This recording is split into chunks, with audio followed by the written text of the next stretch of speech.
here's another thing people don't talk about as far as relocation going is that it's expensive to leave the States to come here and start over. Things pop up. They do Yes. pop up. And you really do need to have some sort of cushion to navigate landing here. I agree. You do. Yeah, Don't you do. come with bare minimum. Wow. Oh, 10 to 3. We closed it down. wow. Okay. That wasn't in the budget. That wasn't in the budget. Don't relocate and your marriage is not solid. Don't do it. Don't do it. I was fearful that you were going to go back. So Panama dug itself into me, and I didn't want to let go for no reason. So I was like, okay, how am I going to convince this lady to stay here all the time? Hello, my name is Aisha. I travel the world with cerebral palsy, sharing the real side of expat life, honest travel tips, and my journey towards multiple citizenships. At 46, I left my career as a utility director and moved to Panama. 31 countries and counting, I'm proving life abroad has no limits. And if you recognize these people behind me, I'm here with Dem Butlers, and we're going to be talking about what we wish we knew, good or bad, before moving to Panama. And we're going to be driving around San Francisco, because I know some of you have been asking for this neighborhood.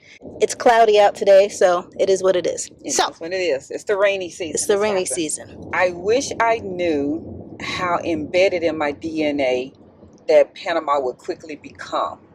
That it became home so fast that I didn't feel like a tourist. The USA quickly felt like a vacation spot, and Panama felt like my primary home.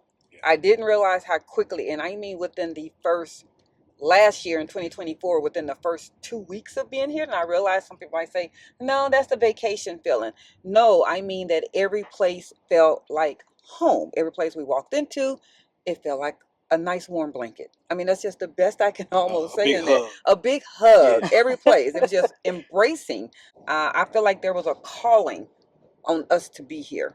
And I don't know whether it's DNA, whether it's spiritual, whether it's just a connection, but there was a calling to be in Panama.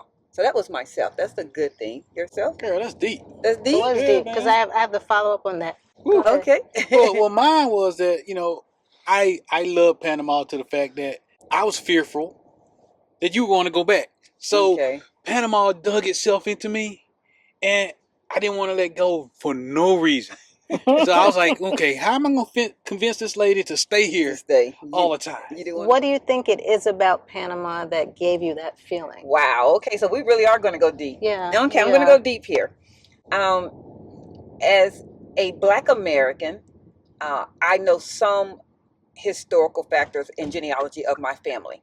I do know from where they came from in Africa, and I know somewhat of the path that when my enslaved ancestors did make it to the U.S., the path that they came into the U.S. under. Because of that, the one area that I do not know, and most people probably don't know, is where my enslaved ancestors who were enslaved from Africa, what part of maybe the Caribbean or the path that they came to the U.S. was. Whether that was Trinidad and Tobago, whether that was Jamaica, whether that was any other islands, any of them. I feel, and I have told my husband this, that I feel there's a connection, because I also have some Chinese ancestors in my DNA as well, that there was a connection for my ancestors here in Panama. Something. I don't know how far back that was. I don't know whether someone passed away here, whether someone landed here, whether someone was captive. I don't know that part, but I feel that there is somewhere in my DNA, there's somebody was here. My response is different. Believe it or not, no one here fears me. There's no one clutching their purse when we're in the elevator. There's no, shy looks or look like, hey, why are you here? It's everybody's been welcoming here, and I didn't get that everywhere that I went in the United States. You feel like you belong. Yeah. I get that too. I feel that too. Yeah. And I forgot, like the first time I came here was in 2004, and it was for Carnival. Oh, wow. And Carnival. See, Carnival. And she was waiting on you to say something. Like you didn't say anything. He's Like it's not Carnival. And one of my best friends reminded me when I first moved here. She was like, "When you first came, you said this felt like home." And I was like, "I really?" It's like I didn't remember feeling that. So there's something about Panama that's just, like you said, it's embracing.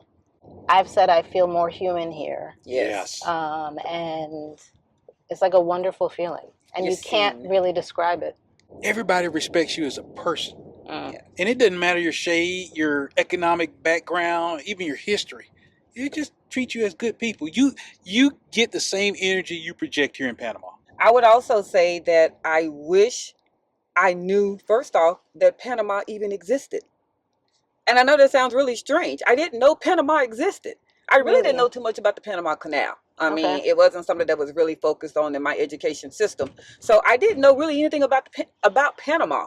And probably it's the best kept secret. I really do say that it's is not one of the countries that's well known in the Caribbean, Latin culture areas. It's just not, no matter where you go. For you.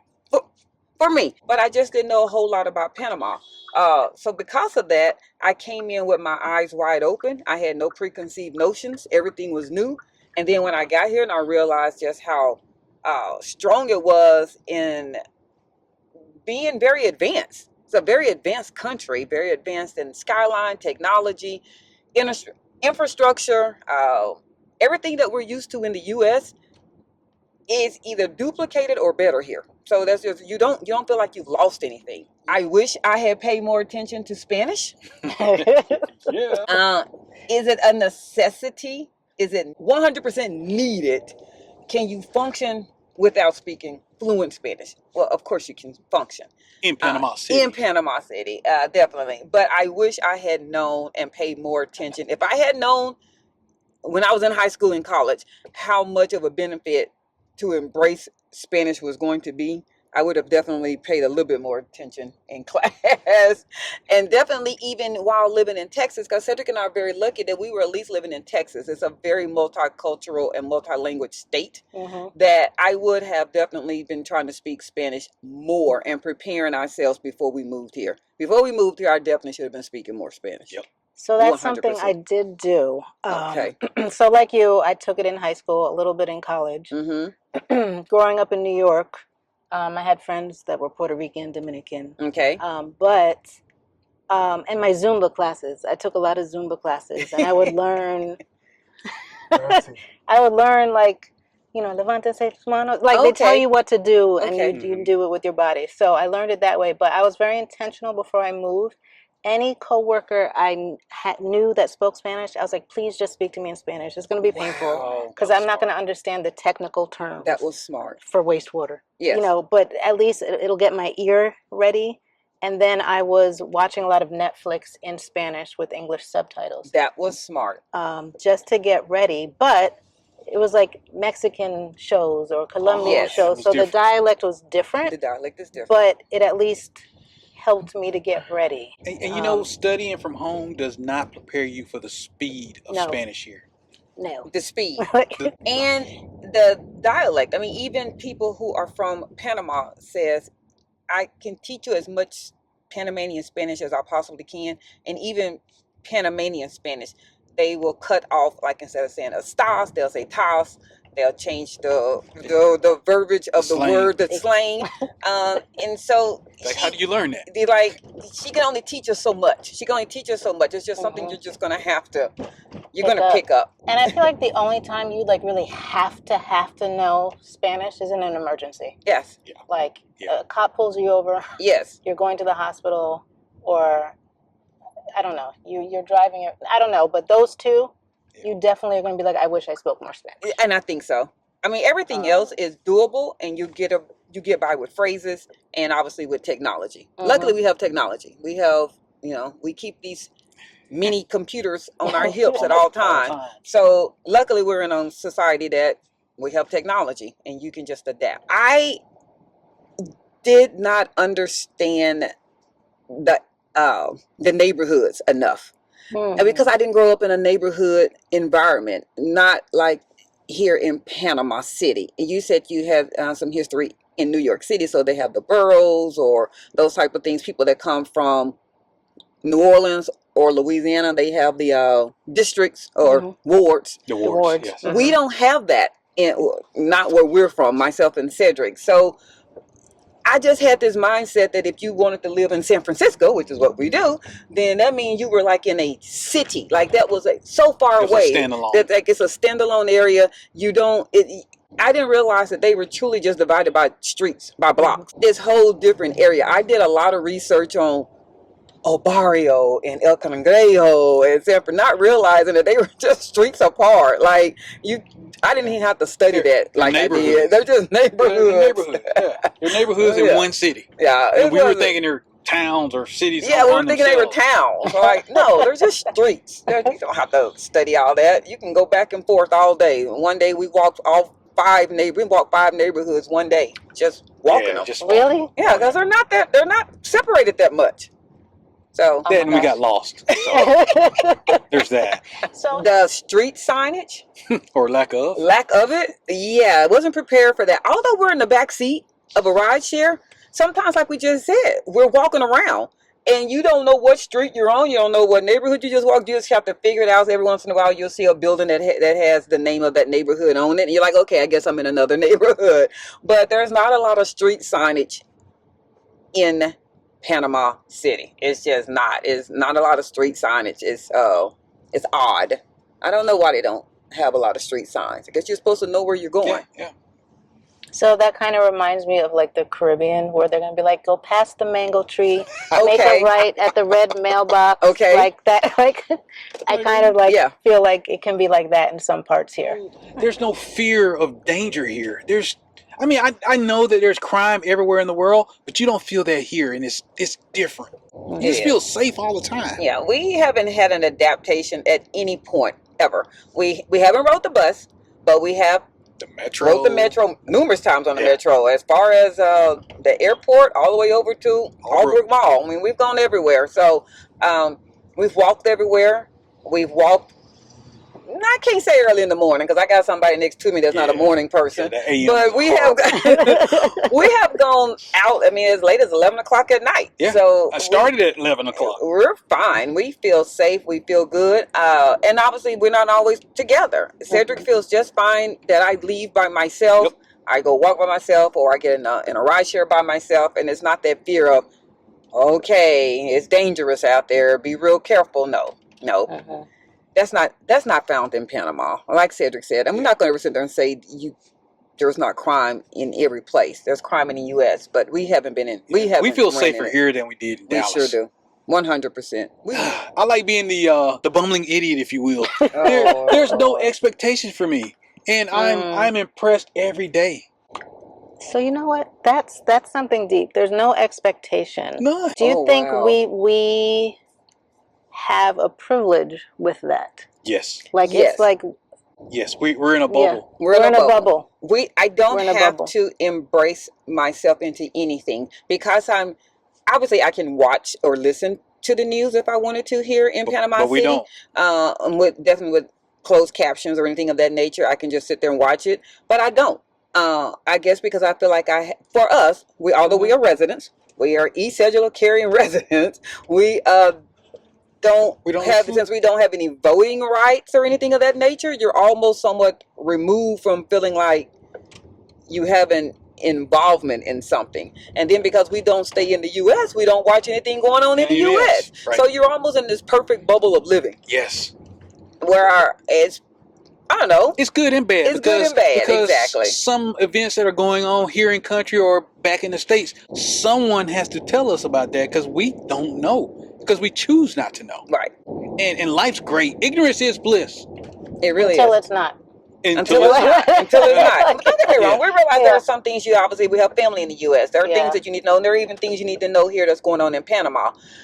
If it becomes that earth-shattering or newsworthy, someone's going to tell you. Someone's going to tell you. Yeah. But I don't have to sit there and watch the 5 o'clock news, the 6 o'clock news, the 10 o'clock news. I don't have to do all of that. There is no need to worry about something you can't change. If you know it or not. Just not. If I had known, this is my thought process. If I had known that we were truly going to fall in love with Panama City as much as we did, there's probably about 10 years worth of upgrades and changes to our house in the U.S. Yeah. that I would have never done. Yeah. Like literally would have never done. There was no reason for them. Yeah. It's our forever house. Now she says that. It's our forever house as far as keeping in the family, but it's not our forever house as far as that's where we will go back and we will live. So I'm very glad that we have a debt-free, paid-off house for our legacy. But then there's a part of me that sit there and go, man, there's a lot of home improvements that we did. Never done. There are 2-3 cars that we have in our garage that are not needed. I mean, they're not, and they're blessings. I'm happy that we have them because we do have a debt-free life. But we could have had a much faster and even more money saved with our debt-free life by not doing, again, probably about 10 years worth of things because we fell in love with Panama. Facts. Fell in love with it. But, we just didn't know. We didn't know. We didn't know. You don't know what you don't know? You don't, and it's someone, my friend Nicole kind of just said the same thing. She was like, she doesn't think she would have kept her house. She would have sold it. But she held on to it for fear of wanting to move back. And she was like, she doesn't even want to go back to visit if she doesn't have to. That's great. She was like... And there's this thing that we discovered the first time we went back to the States. It's a sadness when you're on the plane leaving Panama City. It's real. You're like, oh my God, I'm leaving Panama. It is. You just get sad. You get sad. You get weighted. A lot of heaviness. I got to get back. You got to get back. You definitely feel it. You definitely feel it. You're not the first people to say that. It's a heaviness. Like, it's why? a shoulder heaviness. I don't know. I think we're on guard. We're well, no, we're not on guard here. And then when we go back to the States, it's we know the devil we face back in the States. And we didn't have to do that here, and it was so relieving. And that pressure on your shoulders was not there. So you were truly free. I feel so free here and not in the States, but yet I was born in the States. And I think it's also there's a lot of things that we go back to in our normal life. So I am afforded a lot of luxuries on a soft life here in Panama City, whether that's domesticated assistance, whether that's a wonderful driver, whether that's door service. There's a lot of soft life things that I 100% get to have. Even chef services that, although I have them somewhat in the U.S., I don't have them on the same level that we have them here. It's soft life. You get to be removed from day-to-day living when you're not in the U.S. So when you go back, that heaviness that you feel is everything you're going to be back responsible for doing again. There's a couple here that calls it like the forever vacation. Yes. And even though like I'm not fully retired, like I don't want to go back to work.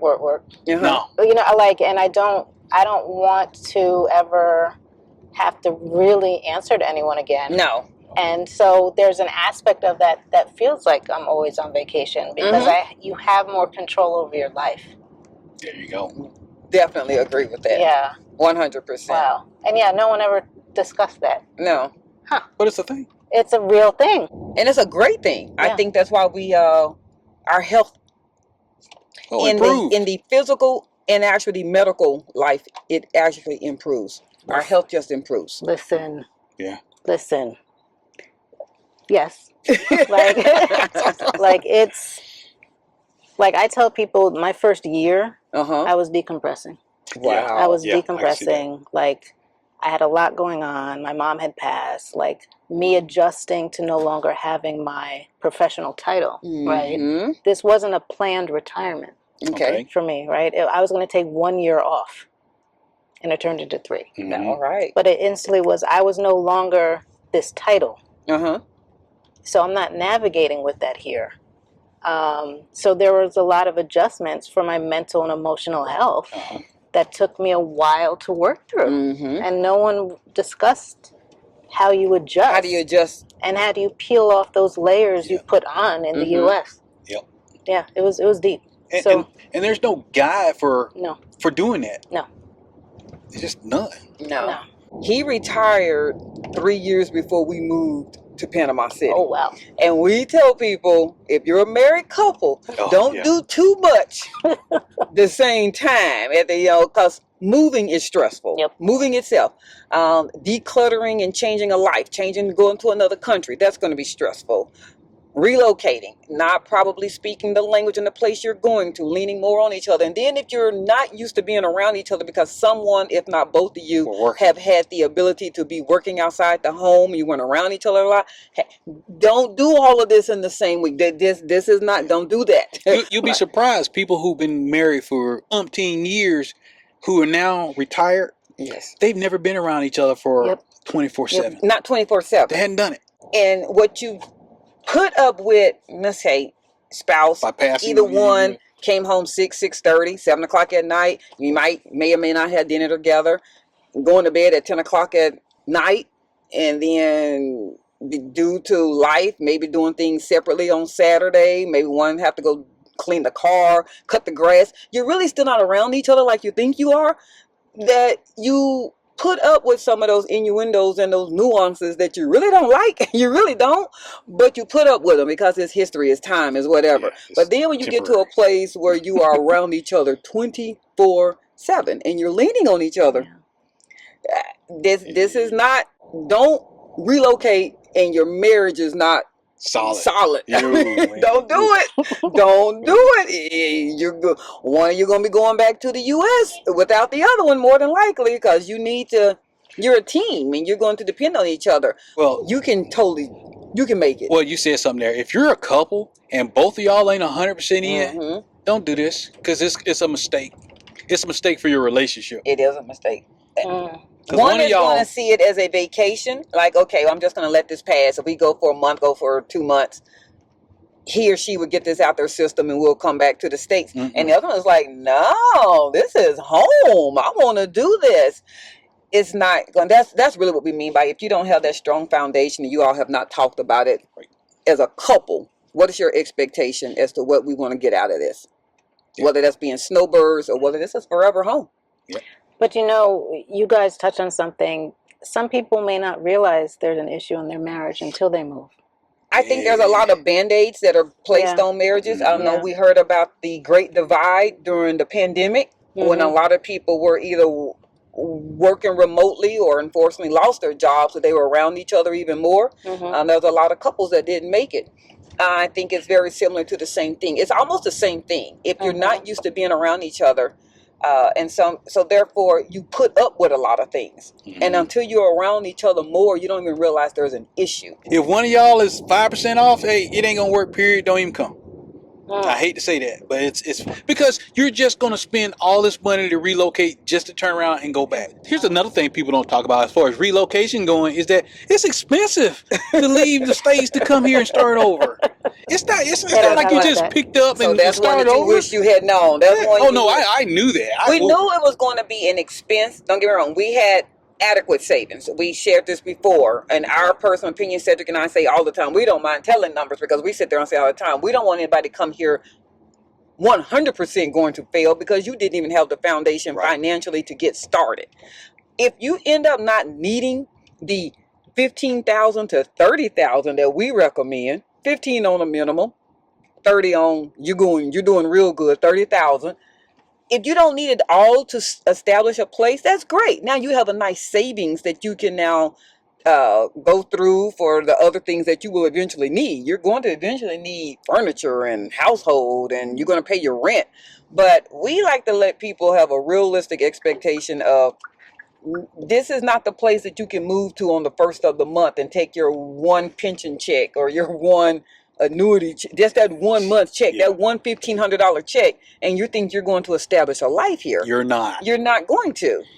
So that's interesting, because I need to total up how much it cost me to move here, because I only brought like 5 bags and my cat, right? Okay. Well, no, I lie. Every visit I came, I dropped off. Okay, you brought something back. Okay. But there are digital nomads who don't have $30,000, $20,000 saved up, and they are moving here without that. But they're also hoping nothing happens. Because when something happens, life is life.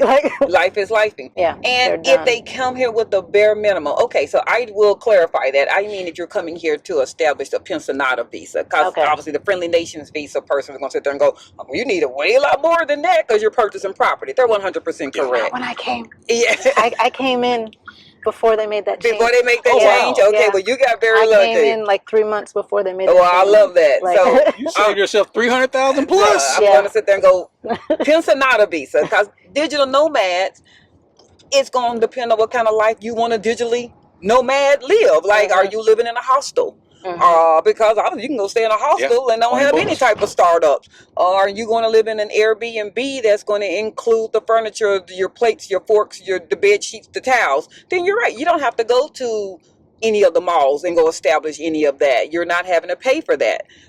But I'm going with, you're going to come here and establish a lifestyle, a home.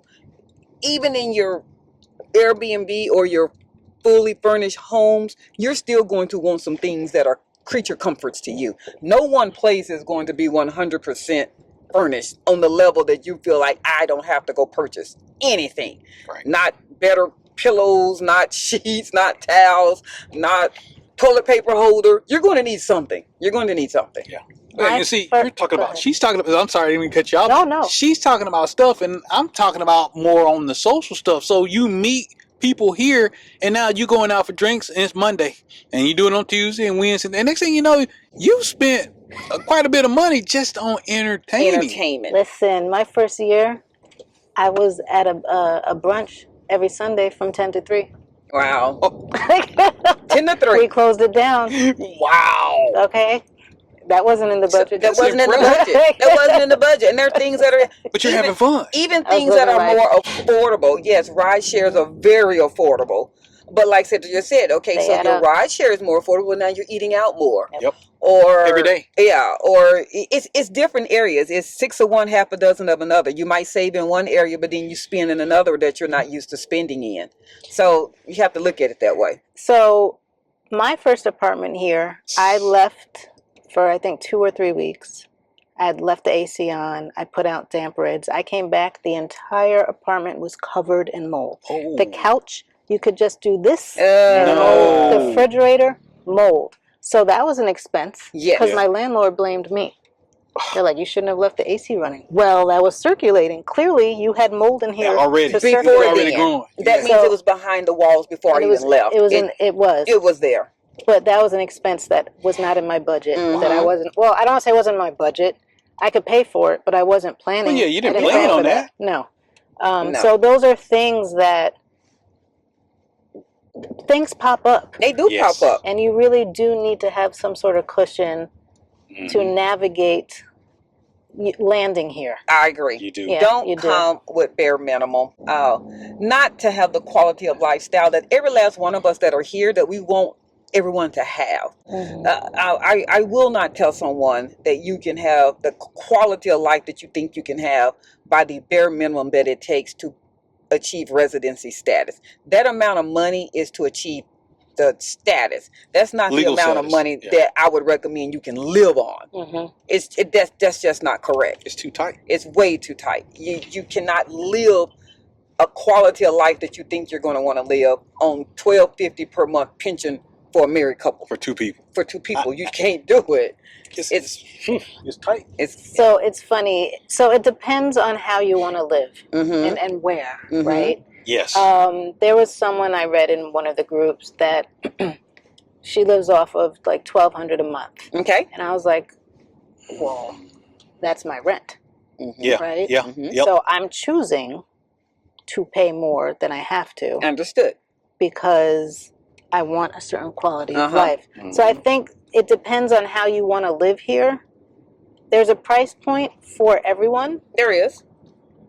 But you have to account for more than that. You do. That's what we're getting at. You have to account for more than that because things happen. Yep. They do, and I still would recommend, like you said, I'm only listening. I'm assuming she's a solo single person. Yes. It's be impossible for 2 people. Yeah. To live on $12.50 just because that's the minimum that you need for the pensionado visa does not mean you can live here on that. Yep. I don't tell people that. Well, but yes, you are right. In the city. In the city. In the city. But what happens is, if you're operating with that little money, what happens is you become a prisoner inside of Panama City. You can't go anywhere. You can't do anything. No one's going to want that kind of lifestyle. I shouldn't say no one. Somebody does. I mean, if you got to do what you got to do. Yes. Yeah. Man, it's hard to live that life. I would say this: if you only had that little money, Panama City, you can almost live anywhere here based on income, but your surroundings are not going to be as great. Now you're talking about moving out to Western Panama, you know, out to David, out to Boquete, you know, the places that are less expensive than the city. But now you miss the nuances of the city. Love the city. There's something to do here every day. We love the city. We get out and about all the time. But there are a lot of people that did not realize that VA disability would be able to qualify them under the pensionado visa. There's a lot of veterans who are disabled, but they're young. So whether they're between, you know, they're 45, some of them are 18 and up. And that's a qualifier that will allow them to be here in Panama City. They weren't aware of that. That wasn't something that was spoke on a lot. It was Social Security benefits, it was pensions, but not necessarily VA disability. Yeah. Because of that, the expats that are leaving and relocating are younger and younger and younger and younger and younger. We're seeing many people between that 35 and 50 age. I mean, they're very young. In another year, it's not going to be the predominant 70-plus-year-old here. It's going to be families and younger people. It's definitely going to be that, because they're figuring it out. And I like that. They're figuring it out. How can we do this here? And we can't begin to tell you how many emails we get every day of folks that are coming, that are, hey, I need 1 more year, 2 more years, whatnot. I'm getting ready to retire at 40, 45 years old. 40, 45 years old. Like you just shared that you hadn't planned on necessarily your year off turned into 3. Well, they're doing this younger and younger and younger. They're getting out the rat race. They're realizing we don't need a 2-family income if we move. Yeah. If we move, we don't need that. And even for me, I had my permanent residency in Panama a year before I moved. Wow. Love it. Yeah, I had it a year before I moved. That is awesome. And I have a pension, a death benefit pension. So I at least know my housing's paid. Like, there's certain things that I know every month are paid for. It's the other stuff that I'm like, all right, if I want a certain lifestyle, I need to bring in other sources of income, like YouTube, or like I was doing consulting. But like you said, we're figuring it out. We're figuring it out. I mean, we're writing the rules as we go. And it's awesome. Oh, this is perfecto. I want people to see what it's like to turn here. Yes. Because they all think it's so easy to drive around in Panama City. Not when they start watching these videos. No. So, do you guys want to talk about your channel? Sure, we kind of somewhat did. No, you kind of did. Yeah, but we will. I mean, I have no problem. This is a part of their channel. It's the humor. It's the back and forth. It is. We just sit and talk. This is how we talk. This is how we talk all the time. So we have this little thing called a YouTube channel called Dem Butlers. In that time of us looking to go to Panama, we could not find where everybody was here, but nobody was necessarily telling you, how do you do this to get here? That's what we saw that was missing from a couple perspective, And so we're like, okay, this is what we're going to do. We're going to start recording literally everything, whether it's packing a suitcase, whether it's talking on the phone with our attorney, whether it's anything. We're going to just record it, we're going to capture it, and we're going to show people how we did this. And it grew. Yeah. Oh, man. It grew. It's growing. Like, wow, I can't keep up. Well, like, I applaud. Like, I cannot keep up. It's been fun. It's been a community. It's been something that we have enjoyed. We call our subscribers the Brigaders. They're the Butler Brigaders. And when they see us out and about, all age brackets, all color ethnicities, everyone from U.S. to Jamaica to all places. They stop and they want to engage with you. And they're like, there go them butlers, especially if he has on the hat. Yeah. If he has on the hat, they think they know that's us. But I change my hair every other day, just about. So they'll look. And Cedric says, typically, if I say something, they're like, they know that voice. I think that's Cass. But if he has on the hat, they're chasing him. They're like, hey, them butlers, we're the Butler Brigade. But so the hat's cool for that, but also I can disappear by not bringing a hat. Nobody knows who I am when I don't have this hat on, and it's great. I don't have that luxury. Look, this is why I never got into a life of crime. I was like, I will be identified right away. Look at the way she's walking. That's her. That's her. I thought you were going to say the hair. No, I thought you were going to say the hair. Yep. No, you threw me with that one. Actually, I thought you were going to say the hair because you're the most beautiful natural bull. Thank you. It's beautiful hair. Your hair is so noticeable. Oh my God. It's beautiful hair. Someone did notice me because of the hair. They did. Yeah, I would notice because of the hair. Same. I mean, literally the hair. If you had never gotten out the vehicle today, I was like, there she is. I go, here, it's the hair. It's the hair. I think you're thinking it's your walk. No, ma'am, it's your Well, hair. no, that was my life of crime. Okay. Life of crime was the walk. Like, Oh my God. But yeah, so that's what and that's what it's about. So it's truly is we sit and sometimes we interview people. Most of the times it's just our life, and we discuss how you also can be here in Panama. And that's literally what it's about. It's the steps as to how you also can be in Panama. Free. We want everybody here. We give that information out for free. We don't charge anyone. We're not tourists. I mean, tour relocation companies. But we know a lot of them. We're not tour guides, but we give references. As a matter of fact, the broadability is one of the ones that is on our actual list. On channels we love. On channels we love, and also tour companies that we might recommend, because we do nothing about relocation. We don't do it. That's not our area. That's not our blessing. That's not our strength. We are content creators from giving you free information. That's it. And it's our free information. It's our experience. Ours. So we don't sit there and go, this is the only way. This is what you have to do. We say this is what we did. Yeah. And I also got to admit that I was really impressed how the YouTube channel took off, but I became more impressed on the WhatsApp channel. And in the WhatsApp channel, people would genuinely have questions, and the other brigaders would step in and help. And it just took off. Like, hey, when people come in countries and they have questions or problems and whatnot, people just step up and help. And that's exactly what we wanted to happen. So we basically also, a subway off of the YouTube channel, Dem Butlers, we have a Butler Brigade WhatsApp community group.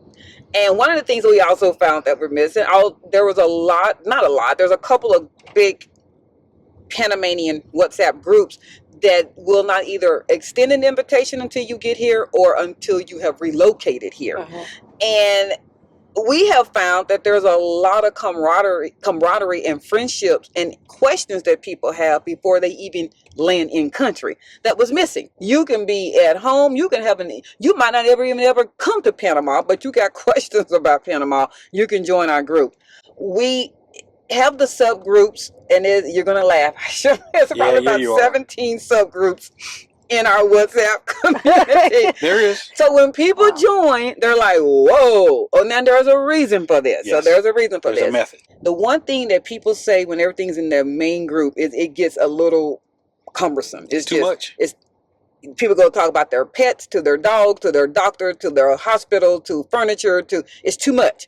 So I'm like, okay, we're going to divide this from the initial onset. So although there's from the general comments, there is everything that you can think of. If you are a parent of a child, if you're a four-legged friend parent, if you want to do nightlife, if you enjoy food, if you are a military veteran, if you like live music, all of these are subgroups that are in our main channel. So you only then need to join the group that has interest to you. It keeps everybody with their interests and allow you to keep subject matter on that topic. Right. That's what we like about it. And we tell people right off the giddy up, hey, when you join this WhatsApp, turn the notifications off because you will have hundreds of notifications every day. Mute your notifications. Please, mute 'em. please. The faster you can get used to using WhatsApp, the better your life is going to be once you get in country to Panama. So how do they join your WhatsApp group? I'm going to link your YouTube and stuff in the description below. Perfect.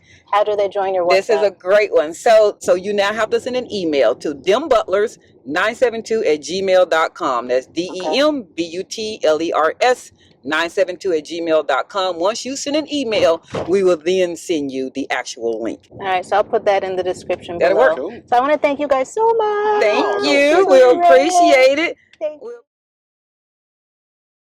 You were able to show us parts of San Francisco. I was sitting there going, I've never I was been in the trying to street. stay on topic on a couple of things. And I'm you're like, like, what's man, that? what's that? Past Yeah. 2 scooter shops. I was like, there was a couple of restaurants I wanted to put in my Google Maps. I'm like, oh, I got to remember that one. So that's in my bloopers.